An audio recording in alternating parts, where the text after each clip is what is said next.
In the 6 Days War of June 1967, Israel destroyed the air and ground forces of Egypt, Jordan and Syria. This led to the creation of Greater Israel, an occupation of Arab land which, on the west bank of Jordan, including East Jerusalem, is not only still in place today, but is being consolidated on a daily basis by illegal Jewish settlement, in order to deny the Palestinians the space for a viable mini-state of their own. Back in June 1967, a young ITN reporter was the first Western correspondent to the banks of the Suez Canal with the advancing Israelis. I am standing now on the Faradun railway bridge on the Suez Canal. Now the bridge here was captured by Israeli paratroopers late on Thursday evening, Friday morning. I'm Chris Hart. The young ITN reporter was my father. At the time, I was 5 years old. My earliest memory of my father's television reporting is the way my mother used to keep me and my two sisters in order. If we were giving her a hard time, she would say, when my father was on television in our home, "He can see you, behave yourselves." Over the next 12 weeks, my father will be presenting a programme called Heart of the Matter, in conversation with real experts of all faiths and none. He will be seeking to explain to viewers the difference between the lies and the truth of history as it relates to the making and sustaining of conflict in and over Palestine. He believes that the knowledge of truth of history is the key to peace and stopping the countdown to the catastrophe in the Middle East. My father also believes that viewers have a right and a need to know where presenters of programmes are coming from. What were the learning experiences which shaped their understanding? This programme is an introduction to Heart of the Matter, an opportunity for viewers to get to know my father and his learning experiences. For me, it's an opportunity to find out what really drives him.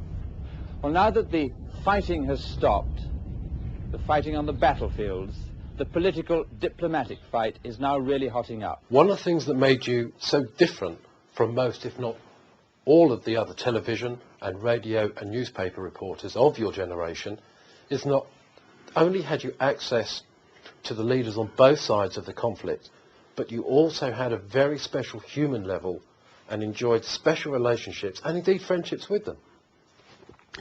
Yes, that made me different, but there's one thing that also made me different, and you will know this because you're my son. I am still married after 46 years to the most incredible, wonderful woman. Most of my journalistic colleagues have been divorced once, twice or three times, so I mean, that's what makes me different. No, among my souvenirs from my television reporting days, my most treasured are these two pictures. Golda Meir, Mother Israel, and Yasser Arafat, Father Palestine. Now, they are the two greatest opposites in all of human history. And I think I am the only person on planet Earth, probably, who enjoyed intimate access to both of them. And what I got from private conversation with them was knowing how they really thought and what they really feared, as opposed to what they said for political and public relations reasons. I also had good relationships with, for example, Saudi Arabia's King Faisal, whom I thought was the most wise and shrewdest Arab leader of his time, and with King Hussein, with Sadat, and a whole lot of people. But let me say that my relationship with them didn't make me sycophantic, and I'll give you one little story to make the point. I once made a panorama profile of Golda Meir when she was Prime Minister, and we filmed her and talked with her over a period of 3 months. Now, we both smoked a lot of cigarettes each day, so during one break in the filming for us both to have a cigarette, we made conversation, and I said to her, "Mrs. Meir, if Israel doesn't withdraw from the West Bank, there's going to come a day when foreign correspondents, including me, are going to talk about the tramp of Jewish jackboots on Palestinian Arab soil."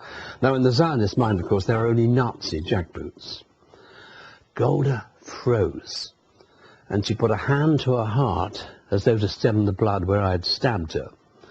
And then in a voice not much above a whisper, she said to me, "You, Alan, even you can say that?" And I said, "Yes, Prime Minister, and I mean it." That put a great frost in the relationship for the rest of the day. But it was actually weeks later when she signed that photograph in her own hand to a good friend, Alan Hart. Now let me just complete this little story by telling you, I sometimes use that photograph as a shield against when I'm attacked by Zionism. When I lectured across America coast to coast after my book on Arafat, when I was sometimes accused of being anti-Semitic, I would hold up that picture to the audience, read aloud her inscription in her own hand, and say, do you think that old lady was so stupid that she couldn't have seen through me if I was anti-Jew? And normally that won me the house. Well, I think that leads me very nicely to think about the way that you describe yourself as being with others, and especially the Israeli historian Ilan Pappé, for example. You say you're on the hottest front line to the war of truth for history. What is the essence of the truth as it relates to the making and sustaining of the conflict in and over Palestine as you see it? Well, I'll deal with that by taking on the three great myths of Zionism's version of history, upon which the whole existing Judeo-Christian history is constructed. There are three great myths. The first is that the Palestinian refugee problem was created because the Arabs, 700,000 to 800,000 Palestinian Arabs, voluntarily left their homeland in answer to a call from Arab leaders to leave the field free for the Arab armies to come in and shoot. A free field of fire. That is complete and absolute nonsense. The Palestinians were dispossessed of their land and their rights by Zionist terrorism and ethnic cleansing. Premeditated ethnic cleansing. And my friend Ilan Pappé, Israel's leading revisionist historian, his latest book is called The Ethnic Cleansing of Palestine, and it documents in dreadful detail that. The second great myth is that poor little Israel has lived all of its life in danger of annihilation, the driving into the sea of its Jews. As I document in absolute detail through both volumes of my book, that is a complete nonsense. The truth is that Israel's existence has never ever been in danger from any combination of Arab military force. Not in 1948, not in 1967, not in 1973. In 1948, for example, the Arabs didn't really want to go to war. And when they came in, their main mission was to try and hold on to the land only that had been assigned to the Palestinian state in the partition plan, and they didn't do that very well. They fought for a month, and then there was a truce. During the truce, the Israelis regrouped, and when the war started, it was actually about 20,000 poorly armed Arab forces against 80 to 90,000 well-armed Jewish forces. Now, that's the second myth. The third myth, and you will often hear Israeli politicians spouting this one, Israel never had any partners, Palestinian or other Arab partners for peace. That also is complete nonsense. It's a wonderful book written by another great Israeli historian who gave me permission to draw off his research in my book. The record shows that from the very beginning it was Israel who shut the door time and time again on Arab moves for peace.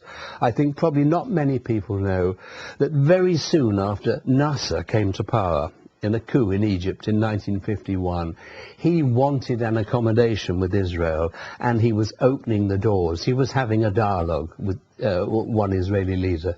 So those are the three main myths.